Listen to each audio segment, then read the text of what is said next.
futebol é um dos esportes mais antigos e amados do mundo. E com o tempo, já passaram diversas equipes e jogadores lendários que moldaram o esporte. Mas qual deles merece o posto dos melhores jogadores da história do futebol? É o que nós vamos descobrir hoje. Sejam bem-vindos ao Analisando o Jogo, seu espaço de análises e história sobre o esporte. Mas a pergunta que temos que nos fazer além da principal é: como nós vamos definir os maiores da história? É uma discussão muito ampla e que, se eu fosse trazer todos os pontos necessários aqui, levaria horas. Então, para acelerar, vamos por um outro caminho. Em outubro de 2022, a 442, uma revista inglesa gigante, fez uma lista com os 100 maiores jogadores de todos os tempos, coisa que eles fazem direto, então eu peguei a lista mais recente. Ela é gigante e eu, obviamente, não vou listar os 100 aqui. Então hoje nós vamos pegar os 10 primeiros nomes da lista e ranqueá-los aqui na nossa tier list dos 10 maiores jogadores da história do futebol, de acordo com Analisando o Jogo. Mas antes da gente começar, claro, não esquece de deixar o like, ativar as notificações, deixar um comentário e se inscrever no canal. Pelo menos uma vez por semana tem conteúdo por aqui. Vambora! Bom, vamos começar então, porque em 10º lugar a gente tem ele, George Best. Foi campeão da Champions com o Manchester United, foi o primeiro título de Liga dos Campeões da história do clube, com direito a gol na final. Ele também tem 2 títulos de campeonato inglês, uma Supercopa da Inglaterra e uma Bola de Ouro em 1968, que foi o ano que ele venceu a Champions League. É óbvio que ele foi um grande jogador, sem dúvida está entre os 100 maiores da história, quiçá até entre os 50. Mas desculpa, é um insulto você ter o George Best acima de nomes como Garrincha, Ronaldinho, Romário, Di Stéfano, Platini e muitos outros. Mas, já que tá aqui, fica em 10º colocado. Em 9º lugar, Puskás. Bom, aqui sim estamos falando de um dos possíveis 10 maiores jogadores da história, tá?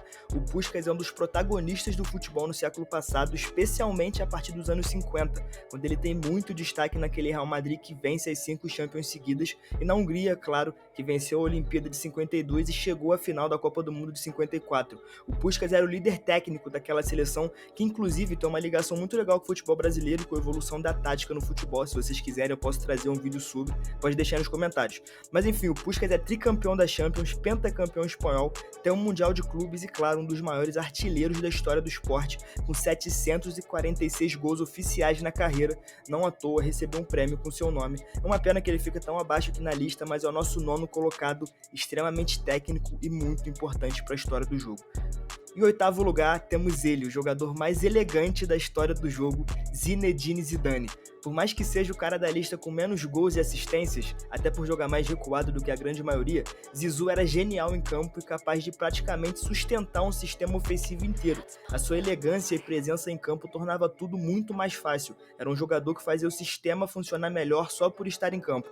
E apesar dos poucos gols, tem muitos decisivos, tá? Em finais de Copa, pra mim o gol mais bonito da história da Champions League, que foi na final também, e mais. Ao todo foram 139 gols. Na carreira, ele venceu uma Champions League, 2 Mundiais de Clube, um Campeonato Espanhol, 2 italianos, uma Copa do Mundo em 98, apesar de também ter chegado na final em 2006 e ter feito gol nas duas, e venceu também uma Eurocopa em 2000, mas claro, tem muitos outros títulos. Agora falando sobre prêmios individuais, Zidane tem simplesmente 3 prêmios de melhor do mundo.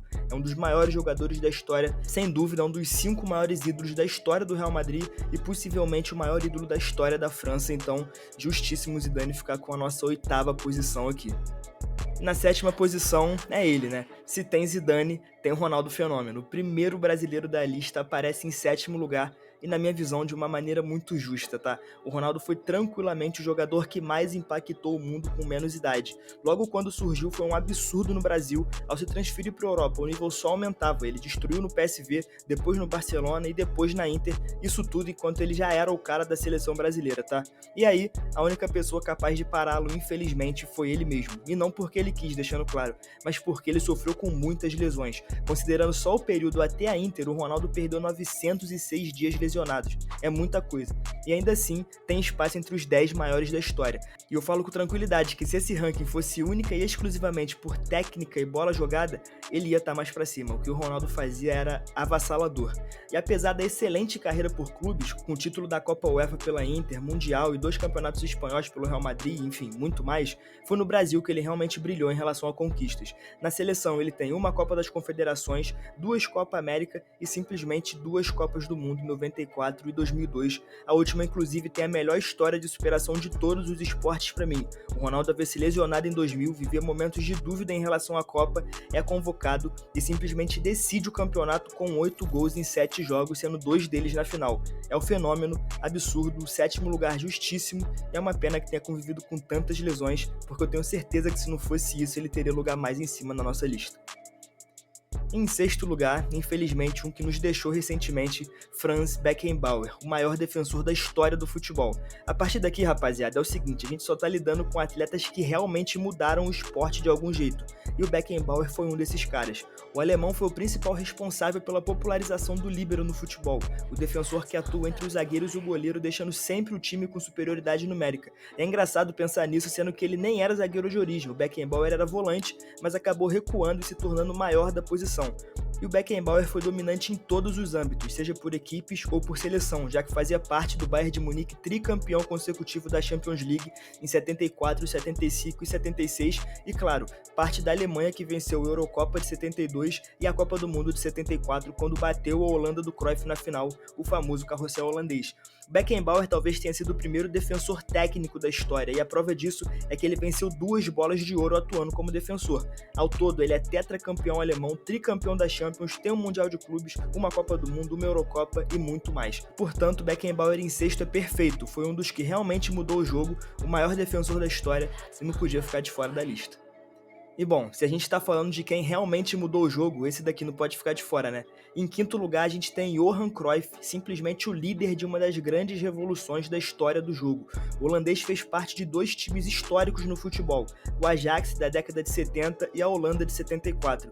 Os times revolucionaram o jogo através da movimentação e das funções em campo, já que nenhum jogador tinha posição definida e todos flutuavam, especialmente o camisa 14. Cruyff foi um revolucionário porque ele conseguia fazer várias funções ao mesmo tempo. Ele podia ser ponta, atacante, segundo homem, camisa 10, simplesmente flutuava. E o impacto coletivo e individual foi tão grande que se estendeu ao Barcelona e a gente consegue ver isso até hoje no estilo de jogo do time, inclusive no estilo de jogo de Pep Guardiola. Ou seja, se não existisse Johan Cruyff, não existiria o Pep, que na minha opinião é o maior treinador de todos os tempos, mas isso é uma discussão para um outro vídeo. Na carreira, o Cruyff venceu 3 Champions Leagues consecutivas, um Mundial, 9 títulos de campeonato holandês e um campeonato espanhol. Infelizmente, ele não venceu a Copa do Mundo, como eu já falei anteriormente, em 74 com a Holanda. Ele chegou na final, mas acabou perdendo para a Alemanha do Beckenbauer. E para mim, essa é uma das posições mais justas da história. Eu acho que se eu fizer 100 listas, o Cruyff é um dos poucos que não muda de posição, e para mim o 5º lugar é perfeito. E em 4º lugar, Cristiano Ronaldo, o robozão. Eu sei que algumas pessoas queriam que ele ficasse em posições mais altas, mas pra mim, o 4º lugar é muito justo. A gente tá falando aqui do maior artilheiro da história do futebol, com 873 gols, goleador máximo da história do Real Madrid, com 450 gols em 438 jogos, e além disso, é o maior artilheiro da Champions League, com 140 gols em 183 jogos, além de possuir 5 títulos na competição, 1 pelo United, 4 pelo Real Madrid. Falando de prêmios individuais, ele tem 4 chuteiras de ouro e 5 bolas de ouro, além de um prêmio Puskás. Ou seja, é uma carreira irretocável, e não só por clubes, tá? Mas por seleção também, já que ele venceu uma Eurocopa com Portugal em 2016. A gente tá falando aqui do maior ídolo de um país, um dos maiores do Real Madrid, o maior clube do mundo, além do United, Juventus e Sporting. E por fim, Cristiano Ronaldo ainda abriu as portas do mercado árabe para o futebol europeu, chamou a atenção de diversos jogadores para o país, e em 2023 foi o artilheiro do ano com 54 gols em 59 jogos. Só esses feitos aqui já o colocaria numa posição muito alta. Mas pra mim, o que puxou um pouco pra baixo foi a Copa do Mundo.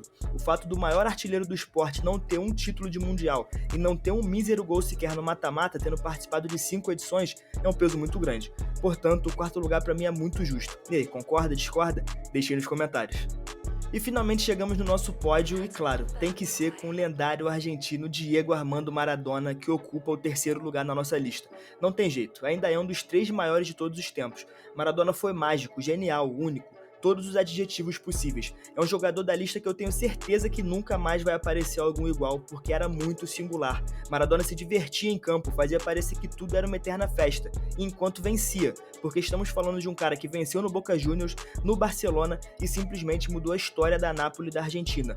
No clube italiano, venceu 2 títulos do Campeonato Nacional, uma Copa da Itália, uma Copa da UEFA e uma Supercopa da Itália. Mas na Argentina que foi o seu grande momento, tá? O Maradona tem aquela que pra mim e pra muitos é a maior atuação de um jogador em uma Copa do Mundo. Estamos falando aqui especificamente de 86, quando a Argentina vence o bicampeonato mundial.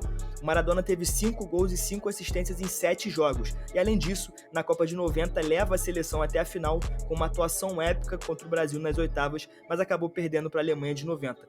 O Maradona pode não ter os melhores números e títulos aqui da lista, mas foi um dos mais mágicos, geniais e impactantes da história, o primeiro que realmente rivalizou com Pelé e iniciou conversas sobre quem era o melhor da história do futebol. Por isso, fica com o terceiro lugar de maneira muito justa. Em segundo lugar, sim, senhoras e senhores, Lionel Messi é o nosso segundo colocado da lista de maiores jogadores da história. Para mim, falando exclusivamente sobre técnica e capacidade de jogar futebol, é o melhor que já existiu. Os anos no Barcelona foram épicos e em certo momento ele chegou a tirar a competitividade do jogo. Aquele time atingiu um nível tão absurdo que você só esperava para saber de quanto ia ganhar, e muito disso por conta do Messi, que em seu auge era literalmente imparável.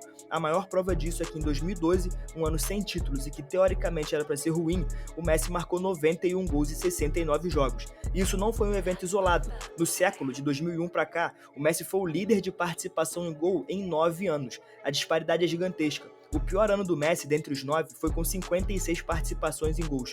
O melhor, 104. A nível de premiações individuais, é o maior vencedor da história, com mais de 30. Dentre eles, 8 bolas de ouro, 6 chuteiras de ouro, 2 prêmios Laurels, o Oscar do esporte e muito mais. Em prêmios coletivos, é o maior da história, com 42. Aqui a gente está falando de 4 Champions League, 10 títulos de campeonato espanhol, 3 mundiais de clube e muito mais, além de 2 títulos pelo PSG e o primeiro título da história do Inter Miami. Mas o grande troféu da carreira do Messi é sem dúvidas a Copa do Mundo de 2022, o título que acabou com qualquer dúvida em relação à Argentina. A relação entre Messi e seu país nunca foi das melhores, o jogador era inclusive visto como fracassado em seu país.